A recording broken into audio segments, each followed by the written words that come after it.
Now, you have made some big claims and statements I about just want to yourself take the as a second fighter. right here to say and interrupt you and say I don't know how many of you people know this, but go to your phones right now and Google how many hours does it take to become a master or expert at something. Okay, go to your phones, Google it. The answer is 10,000 hours to become an expert, to master something, no matter what trade it is. I like to let the world know my 10,000 hours has been completed today. I'm an expert at fighting. Just wanted the world to know. Now go ahead with your question. So, you have made some big claims and statements in the past about yourself Mm-hmm. as a fighter. Would you like to reiterate your claims now, presently? Yeah, I will reiterate that I have the best guillotine in the world. I am one of the best fighters in the world, and I have absolutely no fear of anyone or anything. And the reason that I say that is because I've lived my life. I know what I've been through. I know what I feel before entering a fight, whether it's on the street or a cage.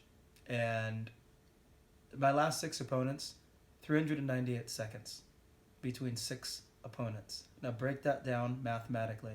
That's 1 minute and 26 seconds for each opponent. That means that no one has lasted more than a minute and a half with me in the cage or ring. That's just not done. I've stepped in front of 72 different opponents in my life. That's 17 different tournaments, one boxing match, one kickboxing match, and 9 MMA fights. Out of all 72 of those men, two of them have submit me.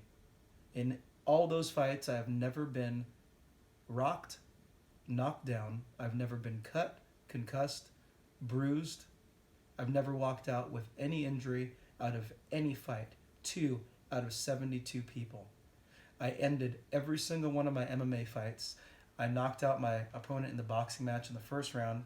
I knocked out my opponent in the kickboxing match in the first round.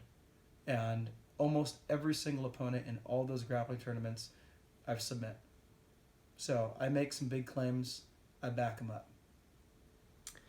So, what do you think about the local scene and the fighters and promoters involved in the Northwest?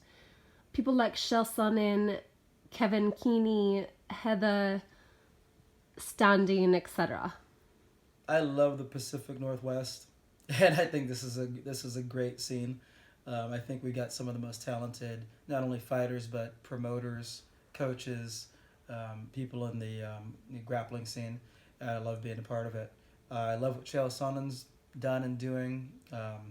I love how he advocates MMA. Kevin Keeney has been around for a long time. The FCFF Rumble at the Roselands, the oldest Oregon MMA event, and they do an excellent event. I think any amateur MMA fighter that really wants to test themselves, absolutely mandatory, has to go through the FCFF at least one fight to really get a good glimpse of what higher level competition is on the amateur level, and the bright lights, the crazy rowdy crowd, the the yellow bright shining cage floor. It's a different experience, and I love it. I've had several fights there. Um, Heather Standing, she. So here's the thing. I don't have to agree with everybody in this game, or even like everybody in this game. What I like about Heather is that she loves the sport that I love, and I'm a part of it, and she's a part of it, and she's a great advocate and promoter and matchmaker. And so, in that light, I have nothing bad to say about her, and I love being part of this scene. We've got some of the best talent here. Now, who do you think is the least talented